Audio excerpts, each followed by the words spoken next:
So tell me if this sounds familiar to you. Sometime in January, maybe the end of December, but probably the beginning of January, you're kind of sitting at the table with your cup of coffee and you're staring at a blank notebook and you feel like you should be doing something, right? Like declaring intentions. It's a new year. Maybe I should be writing out a vision or making some kind of plan or creating a vision board. Because it's a new year, that's what you do, right? You set goals. But every time you pick up the pen, you kind of freeze. Do you ever wonder if maybe it's the truth of that is just that you don't know what you want? I think that this has happened to me. Like I knew what I should want. I knew what looked good on paper, a certain number of completed curriculum units or a consistent read aloud schedule or a morning routine that like really got everybody energized and excited about the day. Maybe what I wanted for myself, that didn't really count as a real goal.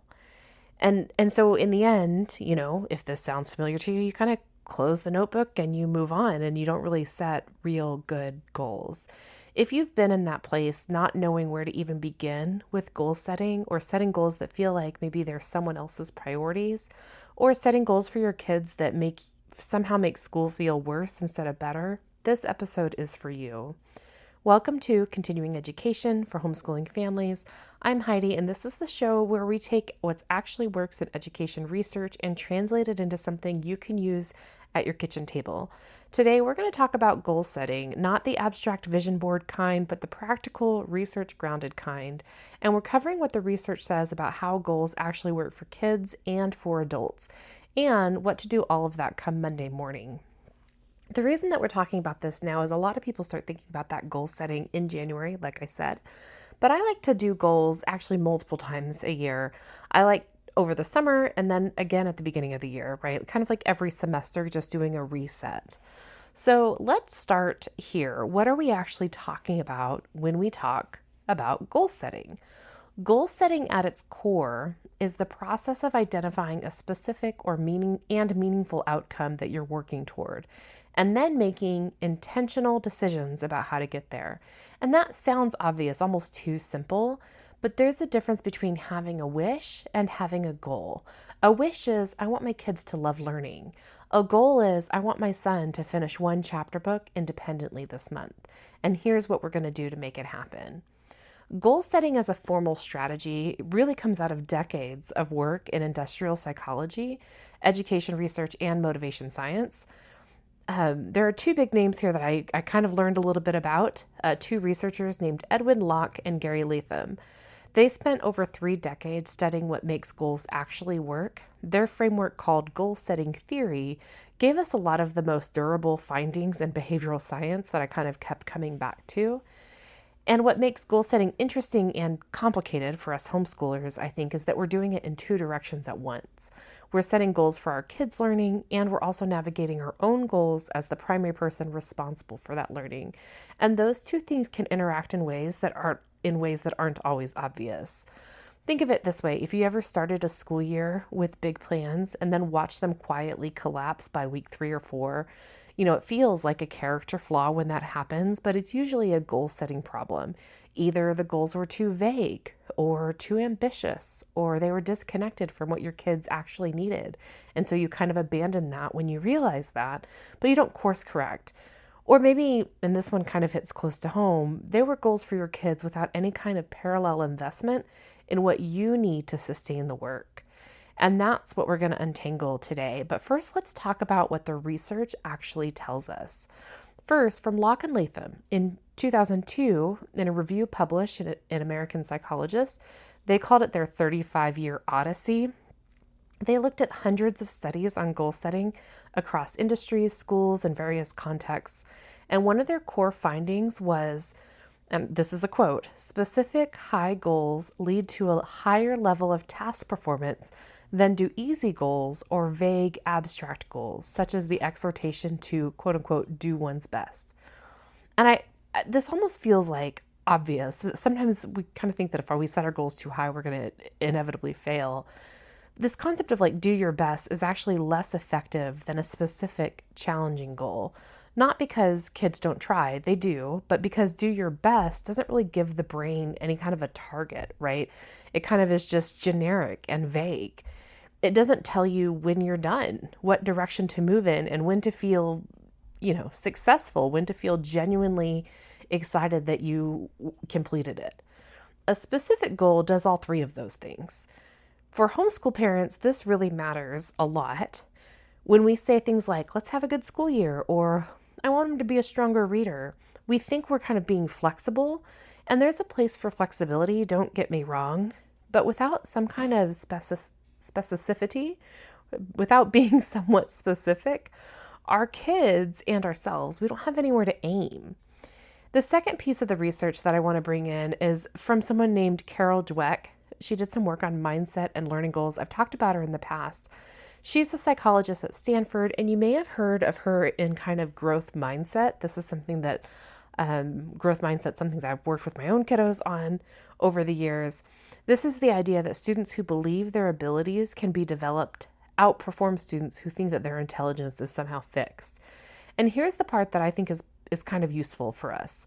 So Dweck found that students with a growth mindset prioritize learning over performance. So in her words, they agreed with statements like, quote, "It's much more important for me to learn things than it is to get the best grades." There's a distinction there. There's a distinction between learning goals and performance goals, and that has huge implications for how we frame goals with our kids.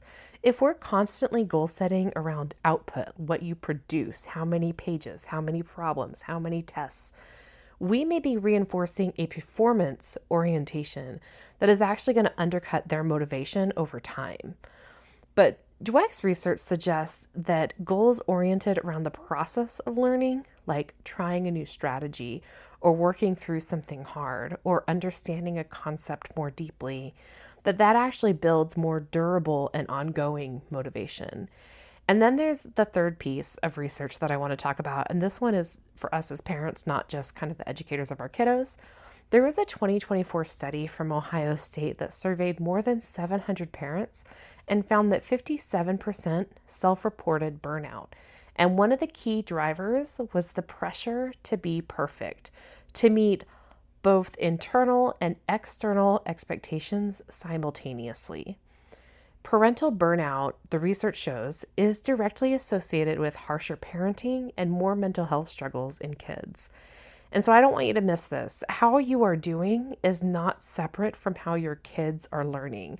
Our emotional state, our sense of direction, and our own sense of meaning and progress, it all flows into the learning environment that we're able to create for our kids.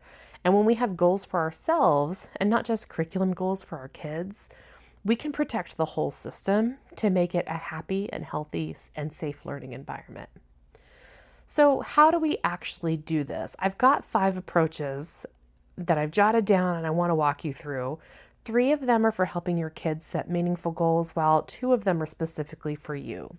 So strategy 1, make the goal specific and learnable, not just measurable. So there's a big difference between finish the math workbook by May and understand fractions well enough to explain them to someone else by May. Both are specific, but the second one gives your kid a learning target and not just like an output target. It asks them to actually own the concept, to advocate for their own learning, and not just complete a task. So you can try this when you're setting an academic goal with your child. Ask them, what would it look like if you really understood this? And then let them describe what mastery looks like in their own words, and then make that the goal. For younger kids, if they're 6, 7, 8, and they're not quite ready to totally goal set on their own, this might look like, I want to be able to read my favorite picture book out loud by myself. But for older kids, it might be like, I want to be able to write an argument that has at least 3 good reasons. And let the goal feel like something they're building toward and not just something you're checking off. Strategy number 2, have short goals often. I used to be kind of a once a year goal setter, and then the year would move, life would happen, and by March, I forgot that I even had a goal.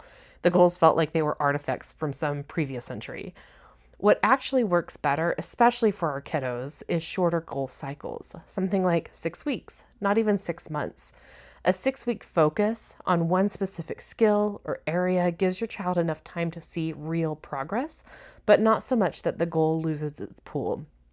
An example of how we use this in our homeschool is we always have goals for the semester, but over the summer, we take off June, we take off August from school, but July, we do school because we try to do kind of a year-round schedule and we don't want to do any sliding back. So July, we set a very specific focus for that month. Like we're going to really focus on writing, or we're going to really focus on fractions, something that our kiddo may have struggled with the prior semester. We really focus on it in July and leave all the other subjects out so that we can kind of really give it the attention that it needs. At the end of the 6 weeks, or 4 weeks, you can sit down together and do a quick check-in, like what worked, what didn't, what do we want to focus on next? And this turns goal setting into a practice, a rhythm, instead of kind of a big once-a-year production. And this aligns with what a lot of researchers have found about feedback, that goals work best when there's regular information about how you're doing relative to the goal, that you're able to kind of understand the progress towards your goal. If your child sets a reading goal in September and then you don't revisit it again in June until June, there's no feedback loop, right? Like they don't get any kind of understanding of their progress. That short cycle, doing it in shorter chunks, really fixes that. Strategy 3 kind of has already been said, but let's talk about it more specifically. Let kids set their own goals with your support, of course. So this one requires a little letting go, and I'll be honest with you, I haven't always done this well. It's tempting to hand your child a goal and call it theirs, like something that we've decided you're going to focus on writing this semester. But there's actually a theory called self-determination theory, and I remember reading about it and I forget who the researchers were, but basically when kids have some control over their goals, they have intrinsic motivation to get it done. It's more preserved that they want to do it. Kids who feel like their goals belong to them, they work harder and they stick with them longer. And you don't have to hand over the whole curriculum, but you can offer genuine choices. So you could say, hey, this semester we're going to work on both writing and science. Which one do you really want to dig into? What's something you've been curious about? Is there something you would like to do better? And then build the goal from there. Even a small amount of self-determination makes a real difference, especially for kids who have ever felt like learning is something happening to them instead of something they're doing. This is something we really work with on our kids because we want our kids to own their learning and advocate for their own learning. When they feel like, hey, I think there's a gap here. I want to learn more about this. We want them to really own their learning and own their education because of how important it is that we want them to take it into, when they're done, when they're 18 and they've graduated high school, we want them to take that into the world with them. All right, 2 strategies for parents. Strategy 4, set one anchor goal for yourself as the homeschooling parent. This is the one that I wish someone had told me way back in year 1, that you are allowed to have a goal that is about you, not about your kids, not about curriculum, not about what your homeschool looks like from the outside, but something that feeds your own curiosity, your own sense of growth, your own ability to stay in this for the long haul. Maybe it's a book you've been meaning to read, or a skill you've been meaning to learn, a creative project that you've been wanting to learn more about, or a fitness routine, or an hour each week that's designated as yours.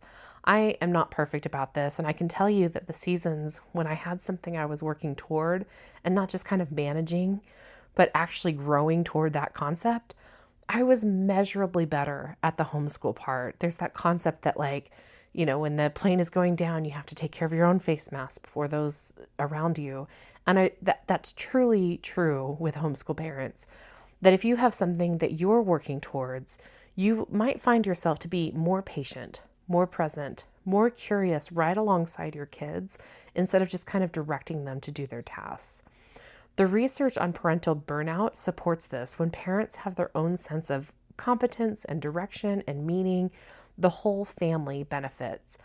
And so that, I'll just say, your goals aren't selfish. They're actually structurally important to the integrity of your home. Strategy 5, Build in the why conversation. This one is quick, but it's easy to skip, but it matters for both you and your kiddos. Before finalizing any goal, talk about why it matters. Not the adult version of why, like because you need to learn to write clearly for college, but the version that connects with something that your child actually cares about. Why do you want to get better at this? And then sit with the answer. Let them find their own language for it. Locke and Latham's research that I mentioned at the beginning, they found that commitment to a goal, actually sticking with it, is stronger when the person understands why the goal matters. Goals that feel like they were externally imposed or that feel disconnected from anything that's really meaningful, those goals get abandoned. They get set to the side. And it's not really a weakness of the person. That's just how human motivation works. If we don't know why and we're not personally connected to it, why would we continue to do it? Do this for yourself too. So if your goal is to read more this year, why does that matter to you? Is it rest? Is it modeling something for your kids?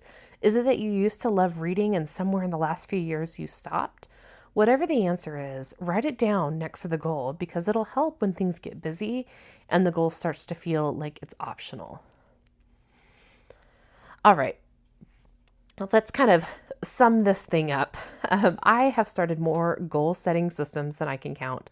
I've done the planners, I've done the vision boards. I clearly wasn't built for that. I've done the laminated goal sheets on the refrigerator that I stopped looking at by week 2. What I've learned slowly is that the problem usually isn't effort. It's that my goals aren't actually connected to anything that I valued very deeply. They were aspirational and they're more abstract in nature. And then they were, in that regard, meaningless in the practical. And when you're homeschooling and also, living life, abstract goals will quickly evaporate. The shift that helped me most was getting really honest about what I actually wanted. For my boys, yes, but also for myself. Not what a good homeschool year was supposed to look like, but what I genuinely hoped would be true 12 months from now that wasn't true today. For one of my kiddos, a goal that mattered was getting into chapter books. Starting a chapter book and reading it all the way to the end, and not being one that I picked, having a book that he wanted to read. And when that happened, he was able to be more invested than any goal I might set for him. For me, a goal that I've actually kept was finding a hobby that I enjoyed, spending 30 minutes a week doing something that I'm learning just because I want to, not related to homeschooling, not because it's productive, but just because I'm learning for the sake of it. Modeling that might be the most valuable thing I do. The perfect goal setting framework really doesn't exist. It really what works for you and what's meaningful to you. But choose a goal that connects to something real, something that you genuinely care about, that's achievable, and that gets checked in on regularly. That's a great framework that will work. Here's the thing that I want to leave you with. Goal setting isn't about ambition. It's about direction. Having a direction for yourself and for your kids means you're not just moving through the days, you're moving towards something. And that changes the whole feeling, the whole texture of the entire year. So this week, write down a goal for one of your kids, a goal for yourself. Make both of them specific. Make both of them something you care about. And then ask your kid and yourself why that goal matters. See what they say. You might be surprised. Show notes for this episode, including links to the research I mentioned, are at homeschoolce.substack.com. Thanks for spending your time here. I'll see you at next episode.